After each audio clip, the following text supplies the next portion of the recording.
much for joining us on Film Speak this week. My name is Andy Rory. Now, the Kenya Film Classification Board has been at loggerheads with some of the production houses here in Kenya. But I sat down with the Kenya Film Classification Board CEO Ezekiel Mutua, and I wanted to know more about his role and the limits he has within the board.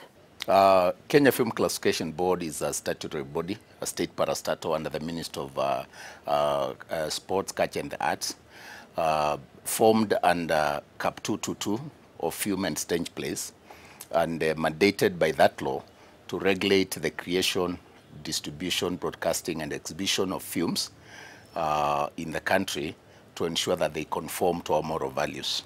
Classification focuses on quite a number of things, thematic areas, and we look at the impact it has, or especially on children. And if it is, minimum impact, then we put general exhibition. If it is low, we put general exhibition. If it is, moderate, we put probably parental guidance. If it has a high impact, then we either put it for adults or 18, or we restrict. Every time you ban a film, it becomes famous, or much more, popular.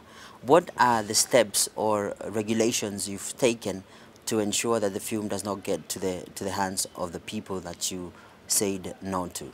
The moment we ban, Kenyans immediately want to find out what exactly did you ban. And the same peculiar habit of if you say there's a bomb or there's a thief there or that street is not safe, people want to discover what is not safe with that street. I have never understood. However, let me tell you, Adi, what happens is they do it for the first instance, those who were not known what it was we were discussing. Now, suddenly we seem to have created publicity for that product.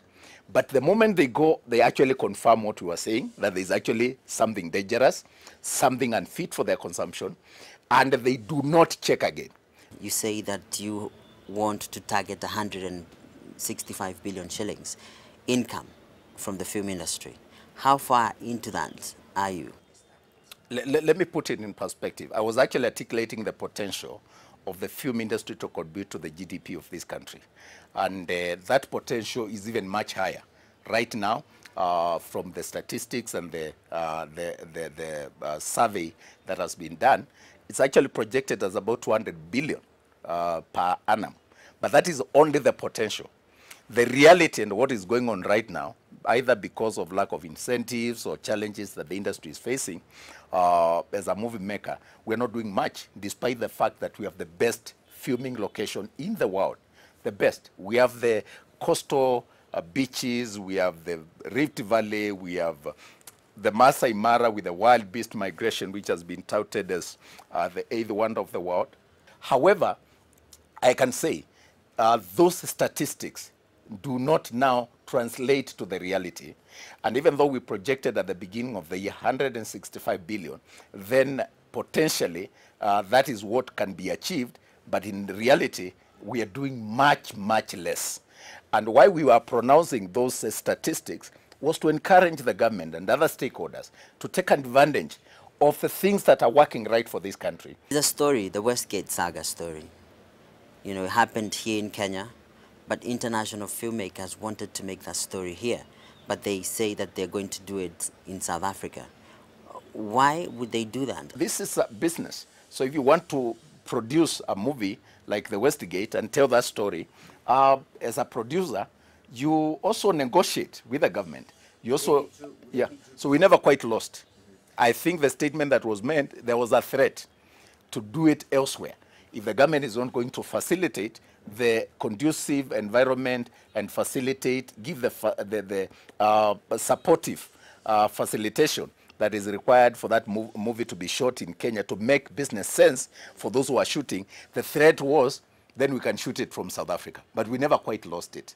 We're in discussions with Leakey. He actually issued a statement to the media, and the Westgate guys, the negotiations are on, and we never quite lost. However, I can say we are not as competitive as South Africa. Here in Kenya, it's a bit restrictive, and there's a multiplicity of licenses. That's one of the challenges that we have been facing since I came here. I think we need to harmonize these filming licenses and ensure that, because this is a central government function, it is not a county government, that once you get a license from KFCB, You just need to show it to the to the county government and to the police, and you're allowed to do your business. But this is work in progress. We are talking to the county governments, and we are discussing as a government to see how best we can facilitate. What's the future of the Kenya Film Classification Board? It's very bright. I can tell you from the conversations that we have with industry, we are working with all the stakeholders in this industry, locally and abroad. The Israeli ambassador was here the other day, coming to present a company from Israel that wants to do video on demand, streaming here in Kenya. And I'm looking at the talent that we have, the opportunities that are open, and the commitment of the government to create incentives for the film industry. And I think this is the industry to watch. If all those policies come into place, then I think this is one sector that will create jobs for the youth and contribute probably better than Nigeria in terms of the contribution of the film industry to the GDP. Well, that's all the time we have for you this week on Film Speak. Do join me next week for more. For now, it's bye-bye.